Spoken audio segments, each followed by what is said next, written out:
ایک موقع ہے ہمارے پاس اس وقت. پچھلے ایک مہینے سے انڈیا نے ناکہ بندی کی ہوئی ہے، بلاکیڈ کیا ہوا ہے نیپال کا. آپ کو پتہ ہے نیپال جو ہے وہ لینڈ لاکڈ کنٹری ہے، ان کا کوئی رستہ نہیں ہے سمندر کی، بالکل ان کی وہی حال ہے جو افغانستان کا ہے. اور ان کے تمام جو سپلائیز آتی ہیں وہ انڈیا کے تھرو آتی ہیں، انڈیا کے راستے سے ٹرکس پہ آتی ہیں. اور انڈیا نے ایک مہینے سے ناکہ بندی کی ہوئی ہے. کیسے کی ہوئی ہے کہ کچھ قبائلی لوگ ہیں ان کو پیسے دے کر، اور وہ جو بارڈر علاقہ ہے وہاں پہ جو رستے ہیں ٹرکس گزرنے کے وہ روک دیے ہیں. کیا ہو رہا ہے وہاں پہ؟ بڑی کرائسس شروع ہو گئی ہے. بچوں کے دودھ، میڈیسن، کھانے پینے کی اشیاء میں قلت ہو رہی ہے. انڈیا کیوں کر رہا ہے یہ؟ کیونکہ نیپال کی جو حکومت ہے اس نے مسترد کر دی ہے بھارتی سیاسی مداخلت نیپال میں، اور نیپال نے بڑا سٹینڈ لیا ہے. اور بڑے بہادر ہیں نیپال کے صحافی، نیپال کے سیاستدان اور نیپال کی حکومت جنہوں نے سٹینڈ لیا ہے. انہوں نے تو آپ کو پتہ ہے جب ارتھ کویک ہوا نیپال میں تو انہوں نے انڈیا کی جو امداد تھی وہ بھی مسترد کر دی. انہوں نے کہا ہمیں آپ کی دنیا بھر سے ہم امداد لیں گے، انڈیا سے ہمیں امداد نہیں چاہیے، کیونکہ آپ لوگ امداد کے اس میں آپ لوگ انٹیلیجنس آفیسرز بھیجتے ہیں. تو اس وقت ان کا یہ بہت برا حال ہوا ہوا ہے اس وقت.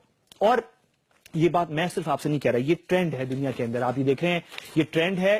چلے میں آپ کو پہلے پاکستان کا ٹرینڈ دکھاؤں. ٹاپ ٹرینڈ ہے پاکستانی جو ایکٹیوسٹ ہیں سوشل میڈیا پہ وہ تو کر ہی رہے ہیں کہ نیپال چوکڈ بائی انڈیا. یہ تو پاکستان میں کر رہے ہیں، لیکن انٹرنیشنل ٹرینڈ بھی چل رہا ہے. یہ میرے خیال میں چھٹے اس پہ ہے نیپال. یہ ورلڈ وائڈ ٹرینڈ ہے ٹویٹر کے اوپر، تو اس پہ چھٹے پہ ہے نیپال چوکڈ بائی انڈیا. تو یہ انٹرنیشنل انٹرسٹ میں آ رہا ہے آہستہ آہستہ. ایک مہینہ لگا ہے اسے انٹرسٹ پیدا ہونے میں، اور یہ بی بی سی نے آج خبر بھی لگا دی. اس کی خبر جو ہے انہوں نے اس کا ٹائٹل بھی بڑا الارمنگ سا دیا ہے کہ Nepal blockade doctors warn of medicine crisis. تو بچوں کا دودھ اور میڈیسن جو ہے وہ نہیں پہنچ رہا. یہ موقع ہے کہ ہمارا دفتر خارجہ اس پہ سٹیٹمنٹ جاری کرے. میں تو کہوں نواز شریف صاحب یہاں پہ تو بنتا ہے، یہاں پہ سٹیٹمنٹ دلوائیں اپنے دفتر خارجہ سے، کہیں کہ بھارت جو ہے وہ بلاکیڈ ختم کرے. اور دوسری چیز جو ہمیں کرنی چاہیے وہ یہ ہے کہ اگر ممکن ہو کہ ہماری گورنمنٹ اور ہماری ملٹری یہاں سے سمبولک طور پہ سپلائیز بھیجنا شروع کر دے. ہم ایک ایئر کوریڈور بنائیں جس سے ہم میڈیسن اور بچوں کا دودھ بھیجنا شروع کریں. اور اس جو ایئر کوریڈور میں جو پلینز جائیں، جہاز، وہ ان میں ہمارے میڈیا کے لوگ بھی ہوں اور نیپال میں اتریں اور وہاں پہ ہاسپٹلز میں میڈیسن اور بچوں کا دودھ جو ہے فارمیسیز میں سپلائی کریں اور دیں، تاکہ انٹرنیشنل میڈیا دیکھے اس چیز کو اور یہ خبر جائے کہ پاکستان نے، بھارت نے جو ناکہ بندی کی نیپال کی، وہ ناکہ بندی پاکستان نے توڑ دی.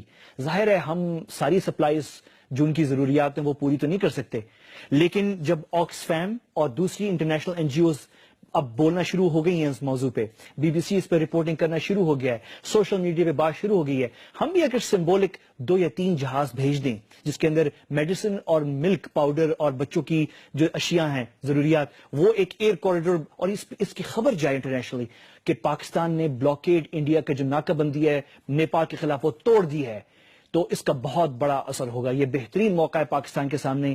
امید ہے کہ ہم کچھ کر سکیں اس حوالے سے. آج کا اتنا ہی وقت